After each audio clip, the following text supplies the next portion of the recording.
Olá! Vamos conversar sobre o livro O Fantasma da Ópera, de Gaston Leroux. Publicado à moda da época, primeiro em folhetim, durante setembro de 1909 e janeiro de 1910, e posteriormente editado em livro no ano de 1911. Primeira coisa que eu tive que fazer foi desconstruir o que eu conhecia da história, isto é, as versões cinematográficas da obra, para poder apreciar este livro incrível. Se você conhece principalmente através do filme de 2004, vai se surpreender com o livro. Então, vamos adentrar na história do fantasma, que, à semelhança do cenário principal, a ópera Garnier, possui inúmeras camadas, níveis de interpretação, simbologia e caminhos sombrios da condição humana. O nosso guia, o narrador, é um estudioso e pesquisador de história, quase um alter ego do autor, que foi, após abandonar o direito, jornalista investigativo. E como tal, se utiliza de recursos narrativos muito bons que dão um sabor especial à trama. Mas primeiro, vamos conhecer alguns personagens e a história, sem spoilers, antes de conversar sobre o estilo bastante eficaz do autor. Deslumbrado leitor, à sua frente se apresenta a magnífica Ópera Nacional de Paris, posteriormente renomeada como Ópera Garnier, em homenagem a seu idealizador, o arquiteto Charles Garnier. É nesse verdadeiro mundo que nós vamos acompanhar o drama de um triângulo amoroso, cujos vértices são Christine Darré, o Visconde Raoul Chany e Eric, o fantasma da ópera.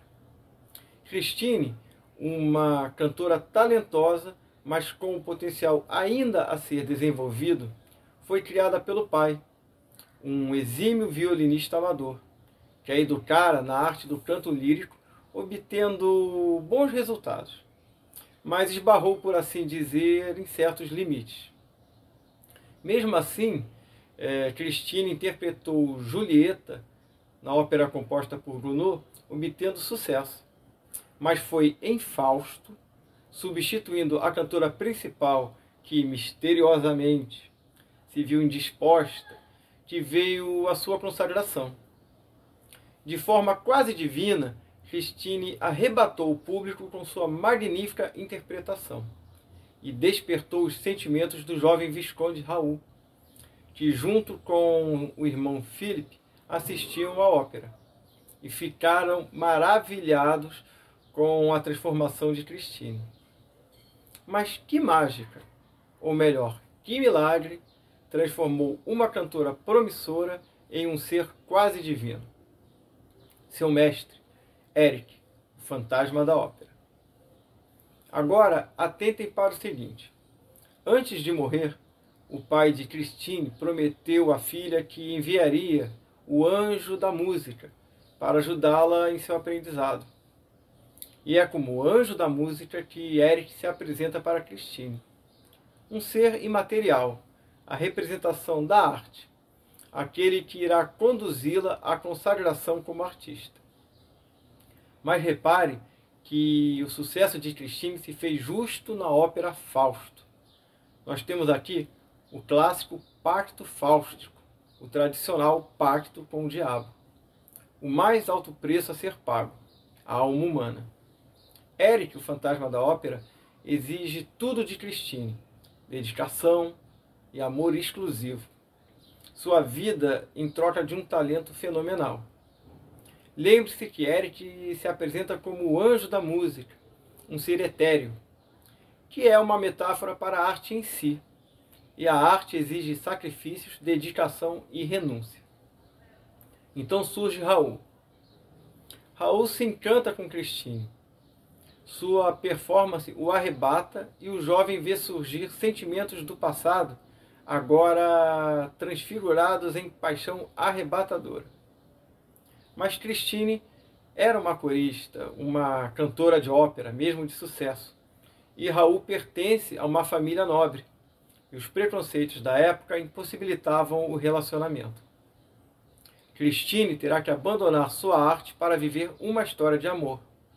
Mas ela fez um pacto e Eric não aceitará perdê-la.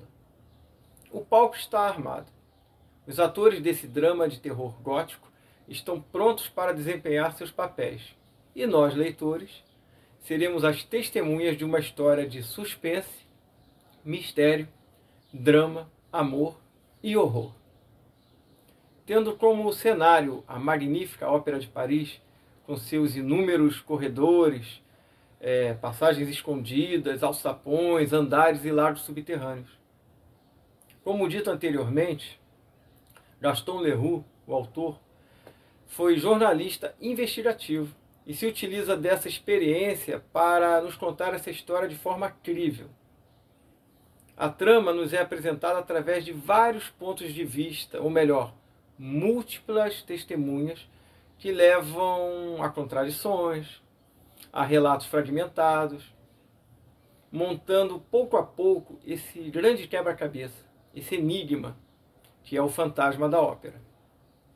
Isso faz inclusive com que a narrativa deixe de ser linear em algumas vezes, em alguns momentos, e retroceda no tempo para nos mostrar certos eventos, ou então, ao trocar de narrador, nos apresenta outro ponto de vista sobre os mesmos fatos. E assim, mesmo nos desviando um pouco dos acontecimentos que nós estávamos trilhando, logo eles se unem novamente em um encadeamento perfeito. Não ficam pontas soltas. Assim, o autor consegue uma atmosfera de verossimilhança ao se utilizar de relatos, testemunhos, boatos, matérias de jornal, entrevistas, inclusive trechos de uma biografia escrita por um dos diretores da ópera. Tudo fictício, eu acho, pois tão grande é o talento do autor em mesclar fatos com ficção, inclusive em notas de pé de páginas inventadas por ele, que nós leitores chegamos a nos confundir entre fantasia e realidade. Igual os personagens do livro, que muitas vezes questionam a realidade e sua própria sanidade. O Fantasma da Ópera é um clássico moderno e, como tal, é de uma complexidade admirável. Uma breve pincelada em algumas questões levantadas no livro. Seremos capazes de julgar Eric, nascido com uma horrenda deformidade, rejeitado pelos pais, odiado pela sociedade, motivo de escárnio e medo, porém dotado de um talento excepcional como cantor, músico e compositor. Ele sabe que, apesar do seu dom, o mundo das aparências, o nosso mundo, não pode aceitá-lo. Porém, no livro, e aí reside a principal diferença em relação ao filme, nós leitores, apesar de entendermos as motivações do fantasma, dificilmente conseguimos construir uma ponte, uma empatia com ele, pois Eric muitas vezes age sim como um verdadeiro monstro, um ser cruel, abjeto e perigosíssimo. Um torturador da alma de Christine. O nome Eric, inclusive, significa aquele que reina para sempre, ou o que governa como as águias. Repare na simbologia. Mas e Raul? Sua paixão exige de Christine um sacrifício igualmente cruel, uma renúncia de sua própria essência.